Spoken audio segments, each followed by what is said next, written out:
যে কয়টা দিন ধরে সাধু বাবা আমার ঘুর হচ্ছে, ধন সম্পত্তি দেওয়ার কথা কয় আজও দিল না।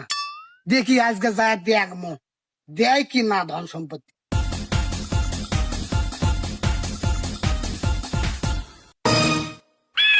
ও সাধু বাবা কেন চেতন হন?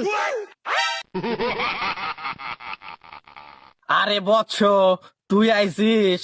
সাধু বাবা তুমি তো আমাকে কয়টা দিন ধরে ঘুরেছ এই ধন সম্পত্তি দিবে বলে, আজকে আমাকে দেওয়াই লাগবে, ভালো করে করছি গেলে।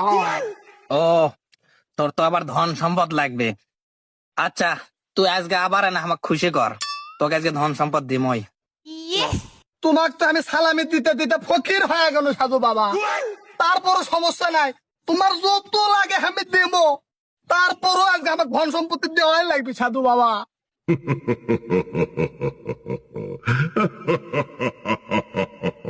আচ্ছা, সমস্যা নাই, ধন সম্পত্তি কোটে আছে আমি না ভাবে দেখি, তারপর তোকে জানাচ্ছি।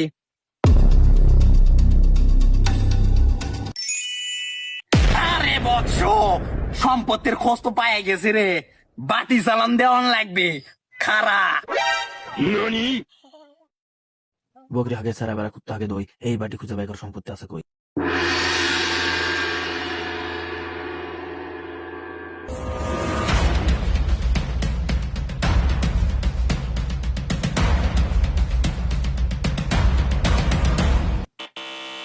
বছর ধর ধর ধর চলে যাবি, ধর ধর ধর।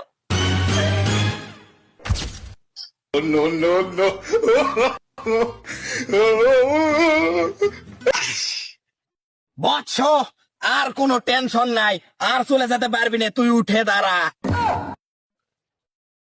বৎস, আজকে তো মধুচন্দ্রিমার রাত। সাধু বাবা পূর্ণিমা নয় তো পূর্ণিমা, পূর্ণিমা।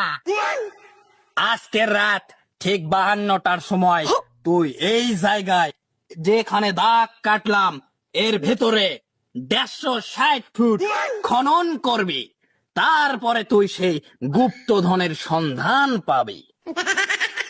সাধু বাবা আপনি তো অনেক ক্ষুধার্ত, আপনার জন্য কিছু খাবারের ব্যবস্থা করছি, চলেন।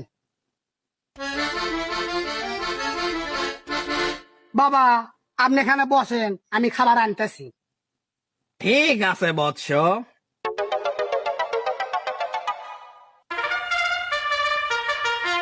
বাবা আহার করেন। আরে বৎস, তোর এত বড় একটা উপকার করলাম আর তুই আমার খালি খই খাবার দিলি।